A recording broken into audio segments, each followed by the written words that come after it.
Hello, everyone. How are you?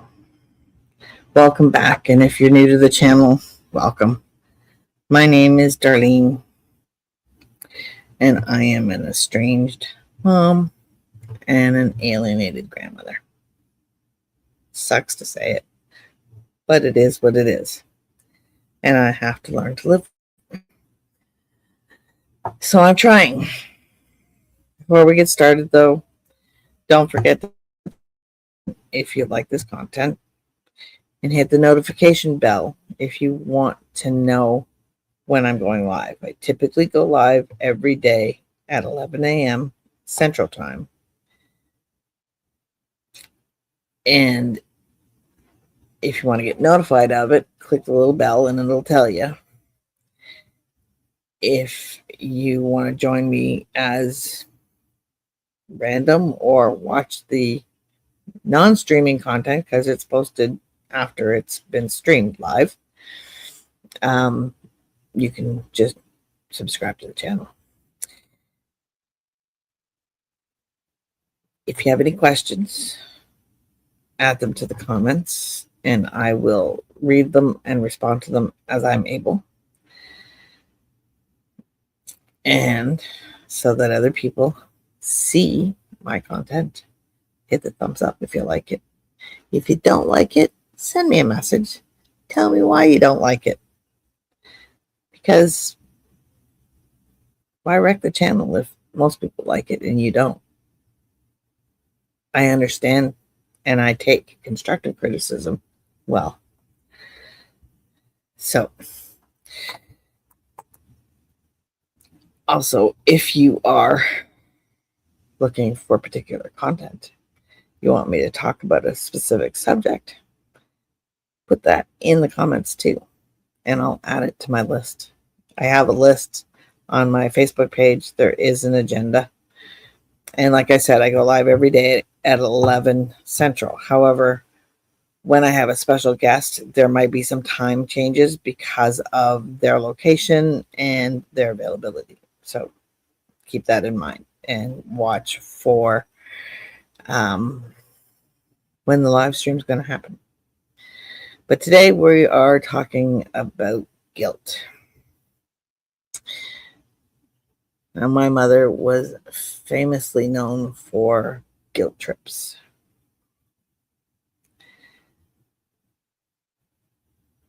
And they suck. But I understood guilt trips to be her way of trying to convince me to do something she wanted versus something that I wanted. And I didn't always want that. Because you are an estranged parent, there's a very good chance the guilt lives quietly in the background of your life every single day. Not always loudly, not always constantly, but it's there. We feel it. And for many of us, the question underneath everything is very simple. Was this my fault? Did I do this? Did I make my kids, in my own language, hate me? That they could betray me and hurt me and disown me? That's how I look at it. But let's start with what guilt actually is. Most people think of guilt as just feeling bad about something, but it's a little bit more specific than that. Guilt is what we feel when we believe we've done something wrong, or when we believe we didn't live up to someone's expectations. And in estrangement, that gets complicated very quickly. Because guilt doesn't come from what happened, it comes from how we remembered what happened. It comes from what we were told happened. And sometimes it comes from what we fear might be true.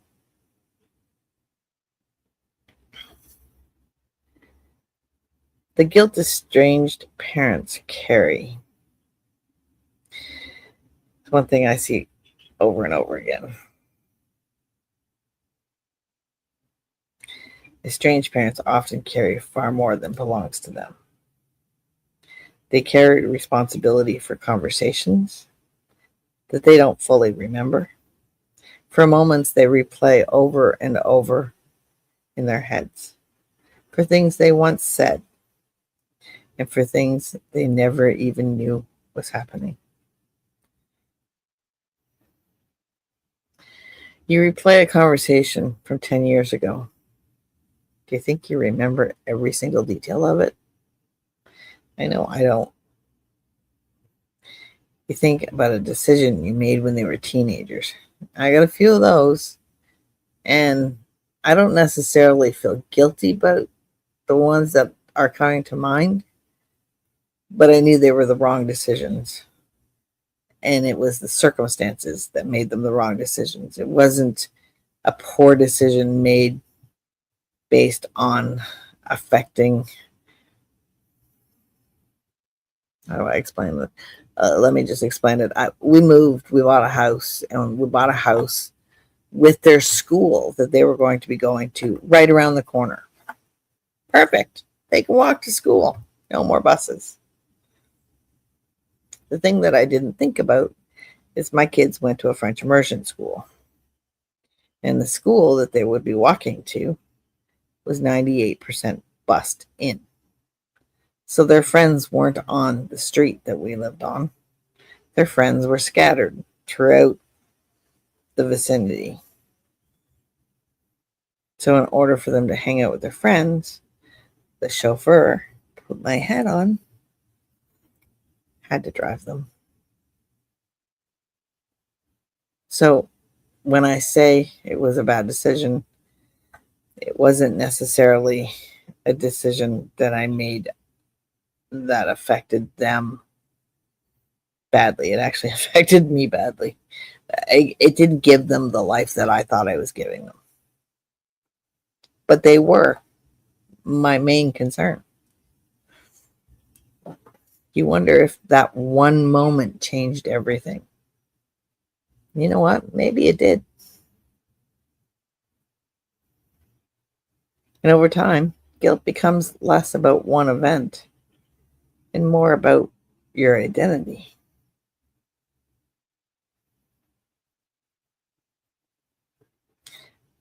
Different kinds of guilt. There isn't just one kind. There are layers. Lots of layers. Emotional guilt is the quiet, everyday guilt. It's the feeling that somehow you failed and you don't even know exactly how. Retrospective guilt is the I should have known. So there's my school. Looking back with today's understanding and judging yourself for what you didn't see then. Hindsight is 2020, right? I didn't do enough homework. I didn't pay attention to all the details, and I made a decision that I thought would be perfect for them, but it wasn't. Like thinking I should have noticed they were struggling. They weren't. I was, because I became a bus driver or a chauffeur. I should have handled it differently. Yeah, that's true. I should have protected them better. They didn't need my protection. Aside from being my kids, they were fine. They were in my car, in another parent's car. They were never without somebody who was trusted. And then there's compensation guilt, which is very common. That's the guilt that shows up as overgiving. You send them money when you can't afford it. You offer help that isn't asked for. You say yes when you want or need to say no. Because somewhere inside of you, you feel like you owe them something. This often comes with divorce, or maybe you moved, or there's so many reasons why compensation. You're compensating for something. Maybe you can't give them exactly what you want to give them, so you're giving them something else instead to kind of appease your own conscience.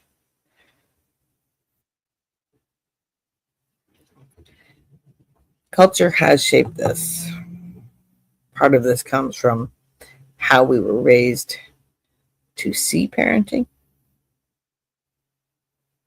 watching our own parents, how they did the things they did, reacted the way they did, made decisions the way they did, kept us in the dark. Who in my age, I'm not going to say my age, but you must be able to tell. My kids are 37 years old.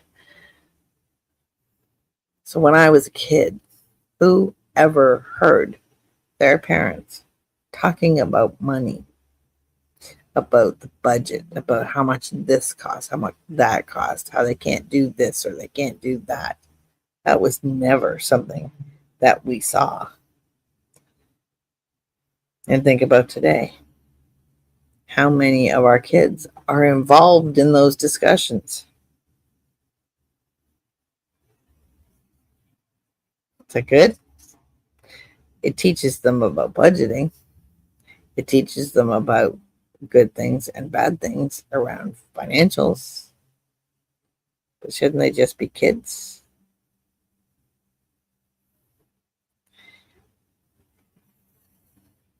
Many of us grew up believing good parents fix everything.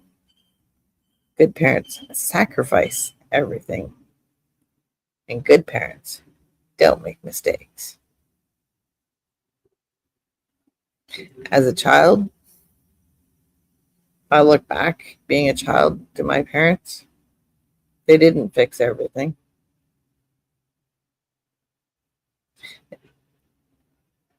I don't believe they sacrificed everything either, but I'm sure they did.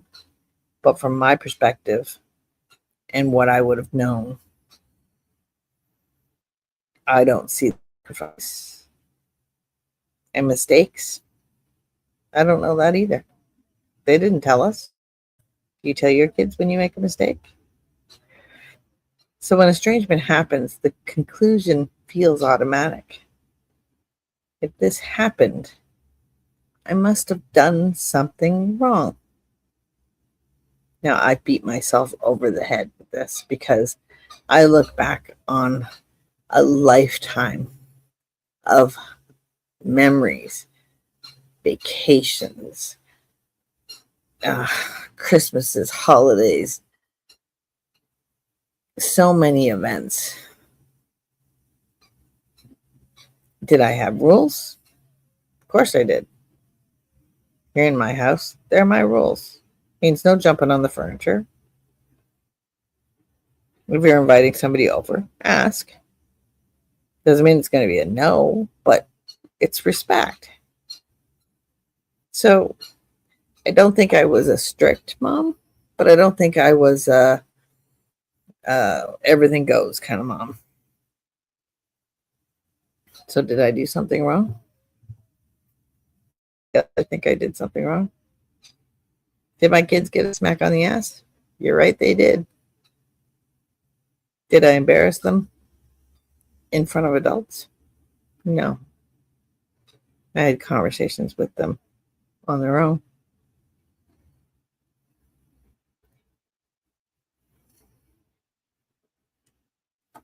Technology made this heavier. The last 10 to 20 years has changed so many things.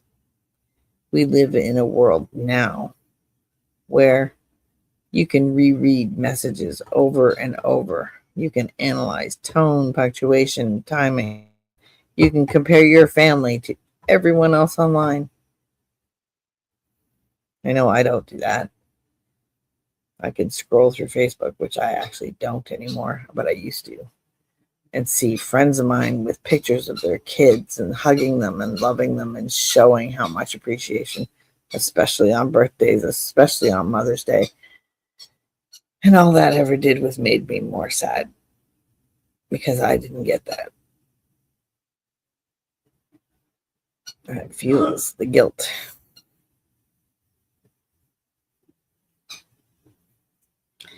You start asking questions like, why does everyone else look fine? One thing to keep in mind about Facebook is think about yourself. When you post a picture of what you're doing, you may have taken 50 pictures, but you only post the ones you like.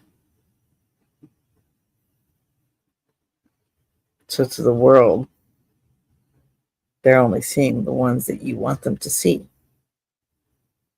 What did I miss? At some point in the last 37 years, I must have missed something for me to have guilt. Which, to be truthful, I don't think I had guilt because I think I did an okay job. Because the way I always look at motherhood is we're human beings. The world changes around us, but circumstances change. But we get 2 pieces of information, maybe 3, maybe 4. And we have to decide what's the best thing for the time, for the money, for the kids, for the adults. So many things go into making that decision. You got a 50-50 chance of getting it right. And if you don't get it right, you can't go back and change it. Could I have done it differently? I could have made a different choice, yeah. Should I have done it differently? Maybe. But I can't now because I've already done it.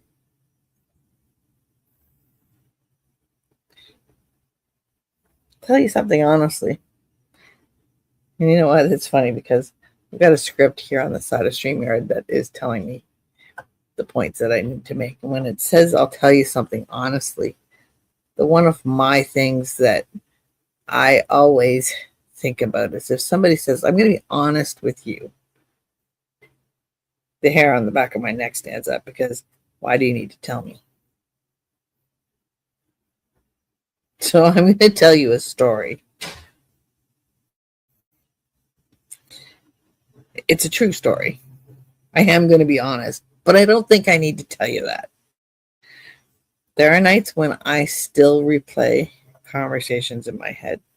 Nights, days, mornings, afternoons.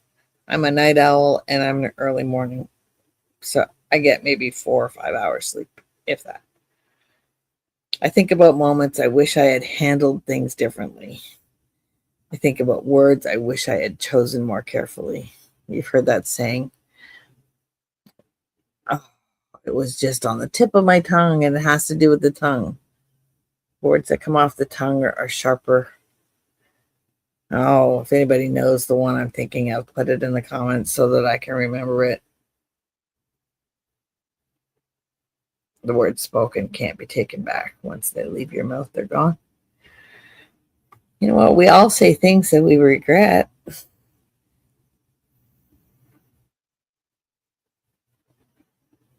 Sometimes I catch myself carrying things that were never mine to carry.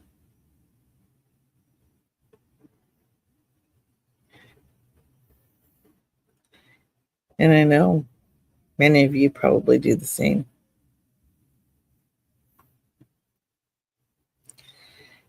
Well, guilt keeps you stuck. And here's the part that we don't talk about enough. Guilt keeps you living in the past, reliving those memories, reliving those decisions, reliving everything over and over and over again. It keeps you replaying instead of healing. And you can't go back. You can't change anything. You can only focus on what you can do differently moving forward based on the lessons that you've learned. And you know what? Maybe those things weren't bad things. But at the time,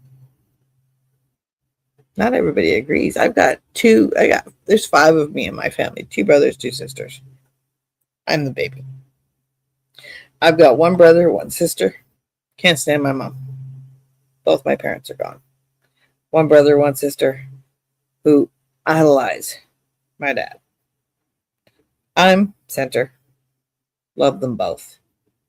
I think of them as human beings. I think of them as people who made mistakes. I think of them as people who weren't perfect. And I don't choose one or the other. I don't make one be a bad guy, the other one not. But when I get into a room, and sadly, only 2 of the 4 are left, and luckily, I don't get into a room with them. But when the 4 of them were together and we'd get into a room and they'd start talking negatively about either my mom or my dad, I had to leave because that wasn't fair. It's the way they lived, but it wasn't fair. My dad's not a martyr. My mom's not a martyr. My mom's not a bitch. My dad's not a dick. They're human beings. They did what they did based on the information they knew at the time, and they made a choice. It's as simple as that.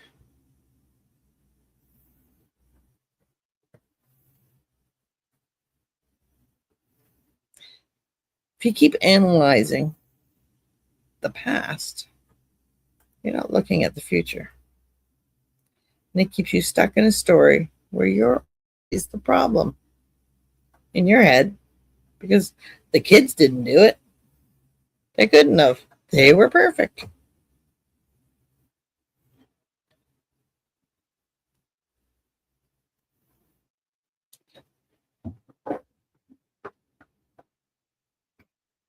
Separating what's yours from what isn't. This is the most important part. Some things belong to you, and some things don't. You can take responsibility for things that you said. Maybe you shouldn't have said them. Maybe you were angry. Maybe you had a bad day at work. Maybe the kids just made it come out of you. They don't have a way of doing that. You know what you did. And the same thing applies. We all are human. And there's so many factors in our lives that play a part in who we are at any single moment.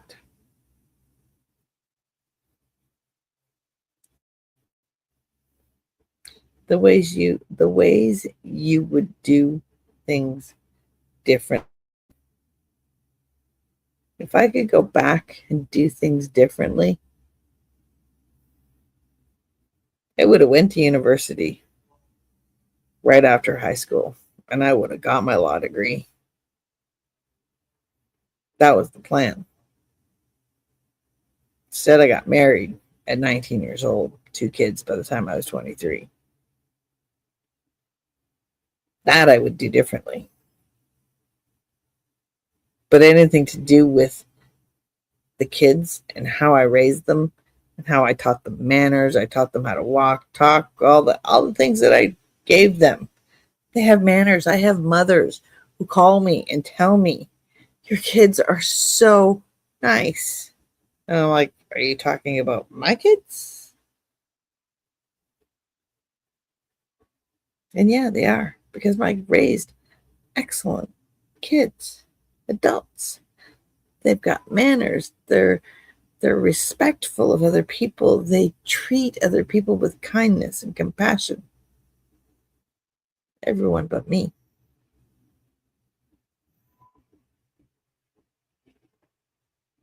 Which begs the question, why not?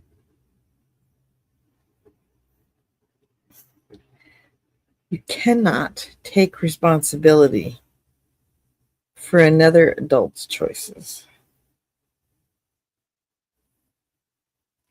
Their interpretation of events or a story that you were never a part of.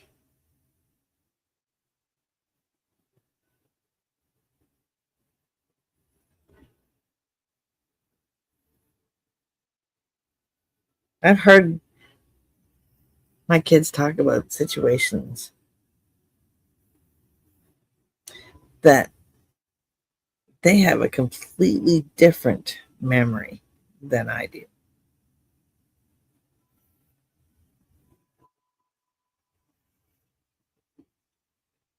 And perspective is everything. But I can't take responsibility for their perception. I take responsibility for my perception. And I'm not going to feel guilty about it.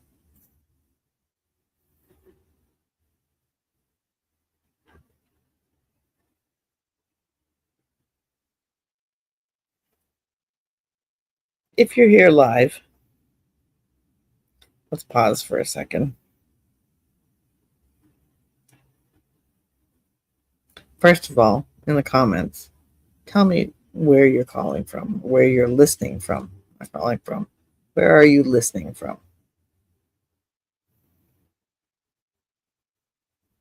And then tell me if any of it's with you. Do you have a story that you feel guilty about?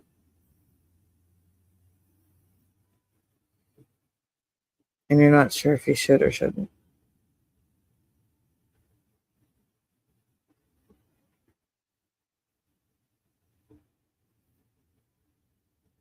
And we'll come back to that while you guys think.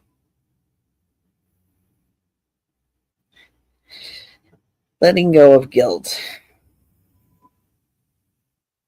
doesn't mean you erase the past. Doesn't mean you don't care. Doesn't mean you stop your child. Stop means you stopped punishing yourself for everything.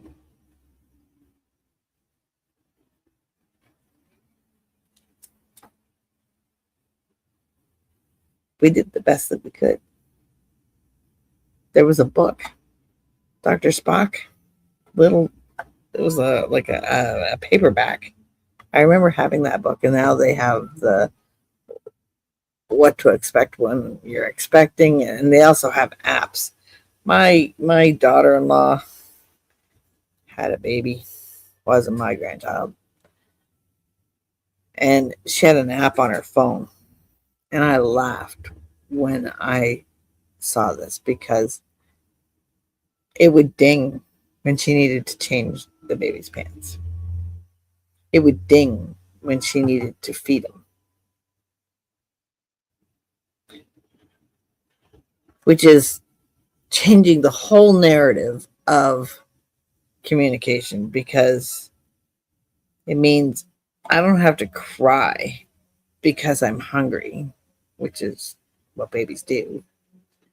I don't have to cry because my diaper's wet and I need to change. I don't need to cry because I want you to hug me. Now I'm waiting for the app to tell you to hug me. What does our future hold for us if that's how children are being raised today? Look, I'm all for technology, but you have to have some kind of human interaction. You have to have people you trust, people you communicate with, friends. And I've got friends from like all over the place. I grew up in Ontario. I lived in multiple locations in Ontario, and I've got friends in each one of those different places. And I live in Honduras, which is, there's an island in the Western Caribbean Sea called Roatan. I live on the island of Roatan.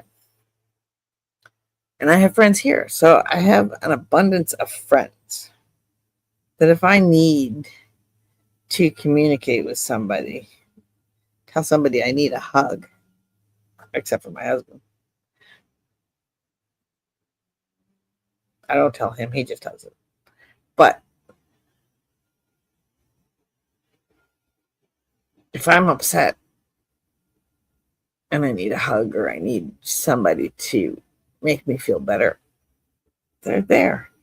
I can text message somebody. I can call someone. I can FaceTime somebody. There's so many ways to communicate. And the app didn't tell me it's time. Call somebody. You need to talk to somebody right now. I was mortified when I saw that app. And you know what? Yeah, I had a book. But you know what? That book didn't have do this, do this, do this, do this. You had to look through that book and find, oh, my baby's got green poop. What does that mean? Look in the index, find poop, look for green, find the page, look for the page, read the page. Oh, okay. Now I have the answer. Now, and even more so now, we've got chat.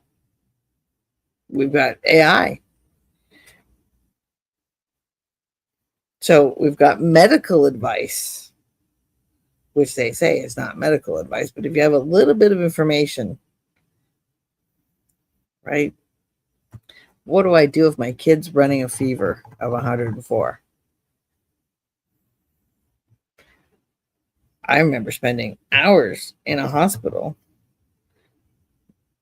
in northern Ontario where they still did rectal thermometers, which at the time, even then, didn't seem right, but he was only 2.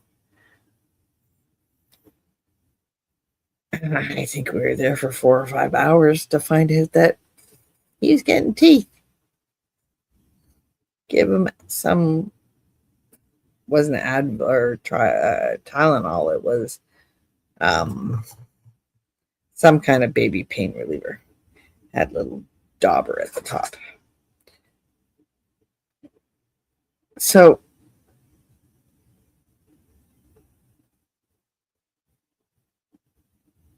I forgot my train of thought.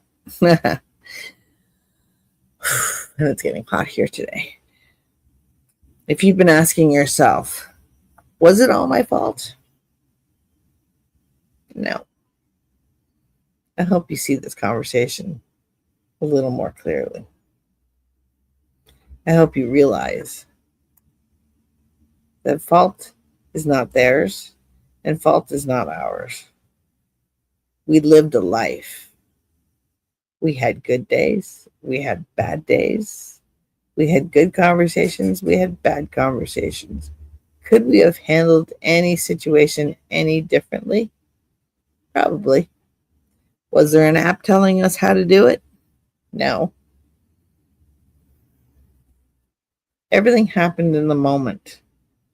You didn't have time to run to your computer and look up, how do I handle the situation?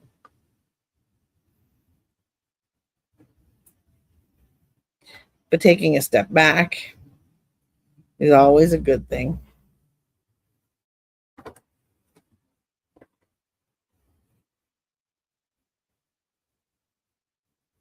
Do I deserve being estranged?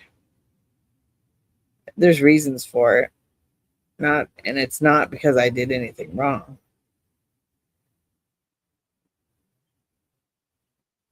And maybe one day I'll do a story just on why I'm estranged. The alienation, it's just hand in hand. But tomorrow, I hope you're going to come back because we have a special guest and we're going to be a little earlier tomorrow. We're going to start at 9 a.m. Central Time, 11 a.m. Eastern Daylight Time, because I know you guys changed your clocks. And we have our special guest from Facebook group, Doormat Mom. You don't want to miss that. Had a great conversation with her yesterday. So she's going to be on. So I thank you for joining me today, listening to me talk about, well, probably maybe more than I should. But I want people to know that you're not alone. You're not any different than I am. Unless, of course, you are abusive, you have addiction problems that you need to resolve. There are reasons that kids definitely have a right to push their parents away and go no contact. But there's a lot more doing it that don't have a reason.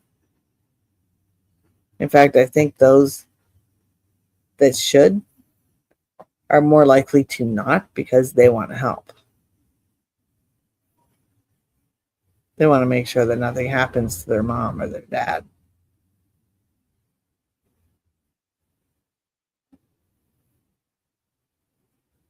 So thank you for being here. Thank you for your courage. Thank you for saying the words, I'm estranged. Some people call it an ambiguous loss. Seems like an odd word, but it is a word that's taking hold.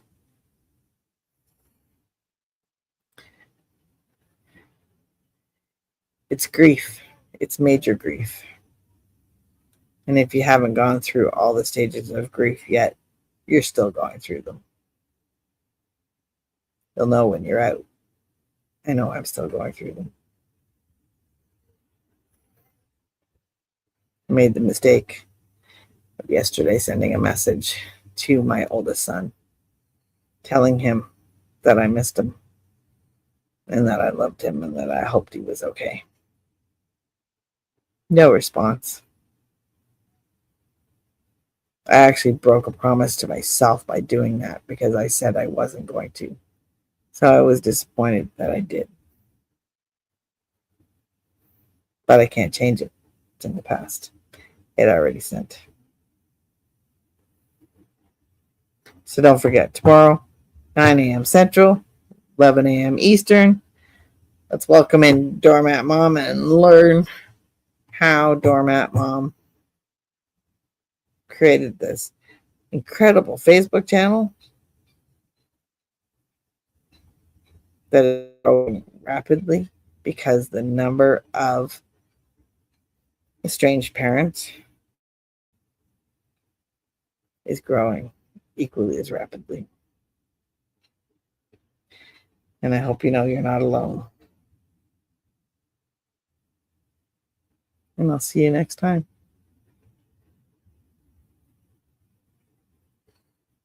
Come back and join me anytime. Watch the videos. If they teach you anything, leave me a comment. If you have any ideas for suggestions, leave me a comment. I'd love to hear from you. It's still a new channel, so I know there's not a lot of people that know about me yet, but let's hope they do. So you have a great day. And take care. Be safe.